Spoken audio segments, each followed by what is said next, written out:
full on for the whole, wasn't a lot, it was 6 episodes, to get the flavor of it before I did it.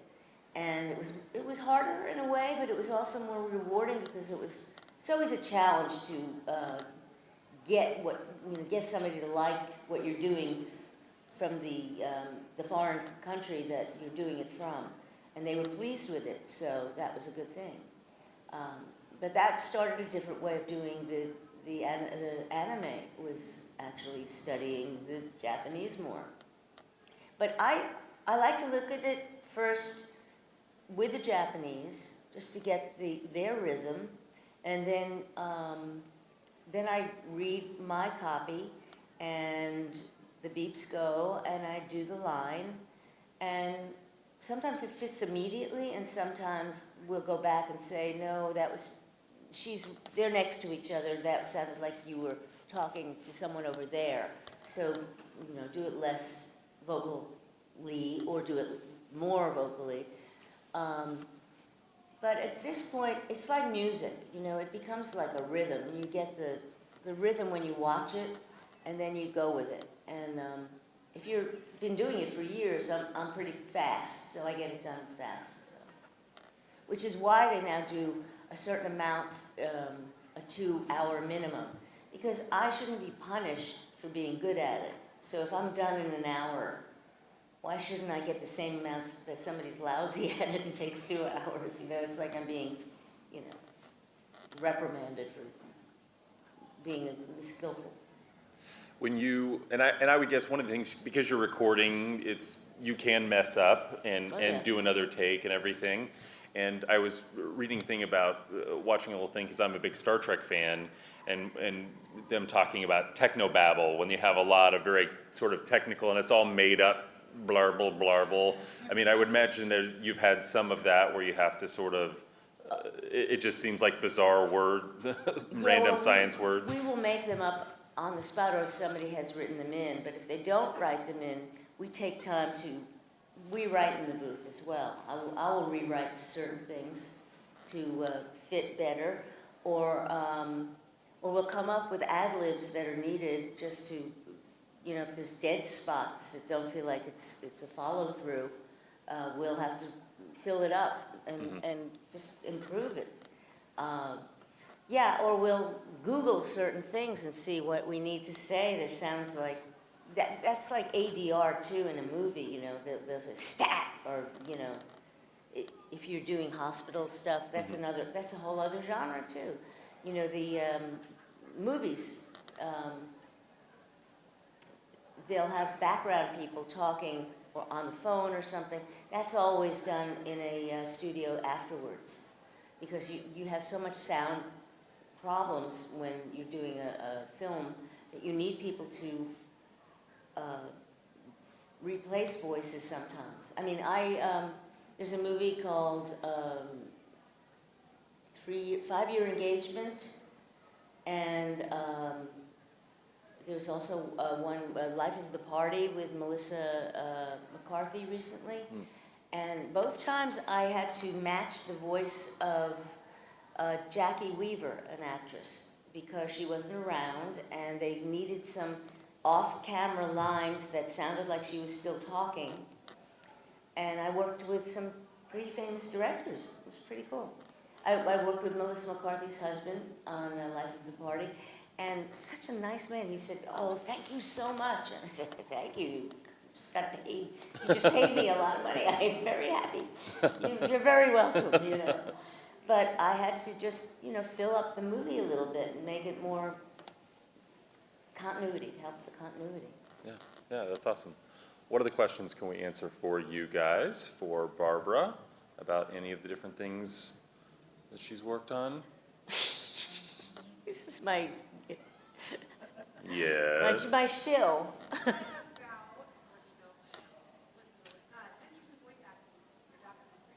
Oh yeah, that's with Bang Zoom. That was basically, it was like this. It's an interview, and I'm younger there. Yeah, and I thought I was old, and I look at it now, and I go, God, I wasn't so bad looking then. Yeah, it's basically telling about I think I said something about the thing about I like having a meaty roll and I like having a sweet, I think I said that, the first time I ever said that was there. About I like both. So is there any other characters besides Utopia where it was switch type thing? Ha ha ha, you I oughta. Okay, Zootopia, yes, I was the bully, Jason Bateman's bully, and I recorded it for Disney. And I went to go see the movie. I said to my husband, let's go watch it and see me as the bully that traumatized Jason Bateman as a little fox, which made him a rotten guy later on in life. And sure enough, we watched that scene, and it wasn't my voice. They replaced me with a kinder, gentler bully. Because I was really mean, you know? So I guess Disney did their Disney thing, which homogenizes stuff. And made it a little nicer, kinder. Lovely. So that means no residuals on Zootopia. We also did a song. We sang together. Me and Kath Soucie and Tara Strong, all these, hotshots. And me. And I was excited because they just asked for us. And I was with all those cute little blonde women that work all the time, E.G. Daly, who did, Rugrats. And they cut the song. When you're doing a piece where you have more than one role in the same piece, the same show, do you record all of one voice, or do you go back and forth if you're talking to yourself? It depends. If we're doing a scripted thing where you're doing it with the chairs and the music stands, you go through it like a play. Okay, just chronologically through the and you so if you're like we would do that with Cloudbread. I was doing like utility voices, they're called. So I wasn't the two leads. So Wendy Lee and Mona Marshall did the lead kitties that were high on Cloudbread. Right. Told you about that. The mother would give them this bread and they would fly. But their friends, Wooly and Ruiz and Teacher Ellie and the two grannies and there was this real squeaky little character that I had to do, and I would do it, and they go, "Nah, that was more Wooly. Get back to, So in the moment, they say, hit that note for whatever her name was. She did kung fu. So she was up here with a cow. So I'd have to get up there after doing down here like this, So that's where you need the director. But that would be a scripted thing. But if you're doing dubbing, you're there alone in the studio, so there's no reason for you to have continuity because you're just doing your lines. So I would do, like I would do Zirconia, evil lady, like whatever, and finish up with her, and then they'd say, we want you to pick up some other characters, like there's a woman that needs, oh my baby, just throw that in and then go into, mommy, and so we would do it separately, all those, Yeah, awesome. What are the questions? Anything? Yes, the staff, yes. Does it bother you that Fox Realty's running Carpenter's Bay and not you? No, I'm fine with it. I'm fine with it. Why? Why do you ask? I mean, the best thing is that it got destroyed. I mean, that was really the best part. Yeah, it's part of it. Yeah. Yes. Do you think you've accomplished all of your bucket list goals? No. Hell no. No, I mean, there's so many things I'd still like to do. I mean, I'd like to do more on-camera work. I'd like to do more live cartoons, original animation. Like I auditioned for, what was her name? And I thought I nailed it, and I didn't get it, and I was really disappointed. The one with, what's her name? with a black, in the mermaid thing. Oh, Ursula? Ursula. Yeah. They needed an Ursula, and I thought I nailed it, and nothing, zip. You know, and that would have been nice. You know, so when something comes around that you say, oh, this could be, you know, something that's steady and, you know, will pay my mortgage and is sad, and I'd love to work with these people. Yeah, that dream is still there. And I mean, I love the business. I'm just into it because I like it. So I don't think I'm one of those people that will retire. I may slow down, but you know, there are a lot of older parts that I think I'd be good for. I mean, I just did a movie where my daughter was an MMA fighter, my husband was a boxer. My husband was a black man, and he had committed suicide because he had brain damage. It was a dramatic role, and my daughter had a concussion, and we had this relationship where you know, I'm trying to get her to quit, and she says, no, I want to do it. I still love what I do, and it's very emotional, and it was well written, and I would love that to be seen somewhere, but they don't have the money. I don't know if it'll ever be a movie that will ever see the light of day, but I'm really happy that I got to do that role, because I had to be on camera, I had to be a real mom, and I am a mom, so I related to being that. And we, you know, became great friends after, you know, mother and daughter, doing mother and daughter roles. So, you know, it'd be nice to be seen as a full-fledged on-camera actor as well.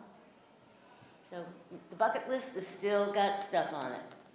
You know who I realized you should work with is Tom Cruise, because I bet they're having a hard time finding more women that make Tom Cruise look not short.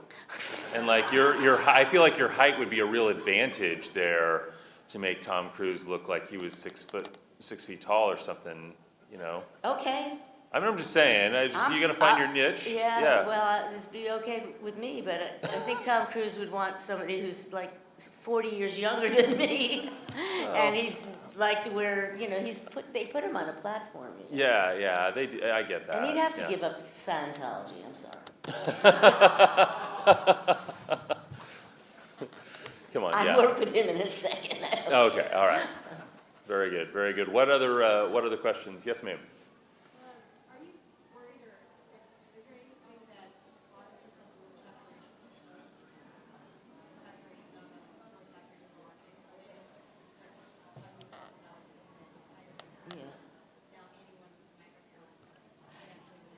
I don't worry about that. I think, like with falling in love, I think you find your mate, you find your job. If it's meant to be yours, you get it. If you're not supposed to have one, you don't get it. And then you have to work with that and make your life better in that situation. So if you want to, you know, because that's like saying, oh, this can't happen because there's so many and blah, blah, blah, blah, blah. But there's been competition in this business from the get-go. It was only 2%. It's always been about 2% of people that make a living at any part of this business. So the discouragement, because there's saturation or non-saturation, I don't buy that. I can't be an actor without being a magical thinker.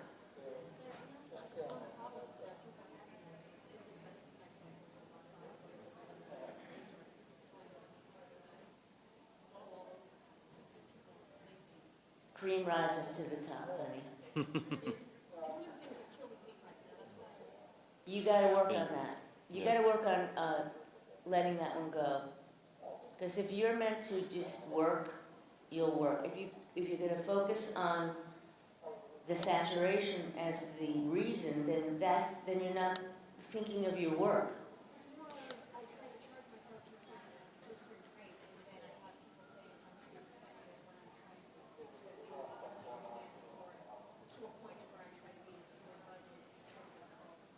I know that one, and I wouldn't lower your rate. I would negotiate on each situation and see if this feels right for you, but don't think about you having to, you find what is you, and they will find you as well. You know, I told the story about Elder Scrolls where I was saying to my friend who directs it, please get me on that show. You've been directing it for 2 years. Can't I get anything on that show? And he said, I'll try. Well, out of the blue, they came to him and said, do you think you could get Barbara Goodson? And he said, I think I can get Barbara Goodson, yeah. And they said, well, what's her rate? Now, this is something where I wanted to be on it. I would take, scale, or if they said they couldn't do scale. So I said, tell them it's double scale. And my husband said, why don't you say triple? But it was that kind of thing where I'm in this place of, oh, I wanna, and then they started to think of me as this hard to get person. So I'm telling you, stay away from the negative, work on your craft, and hold your head up high, and give yourself a time limit on ruminating. That'll kill you. You can be disappointed to a point, but give yourself a time limit and then say, okay, knock it off. Time to get back to work. And find the people and negotiate with them. And find people will. And sometimes, like with the Saban people, when I screamed, they hired me. Sometimes that works for you to be, more arrogant. That's not trying to be, but I do track myself, based on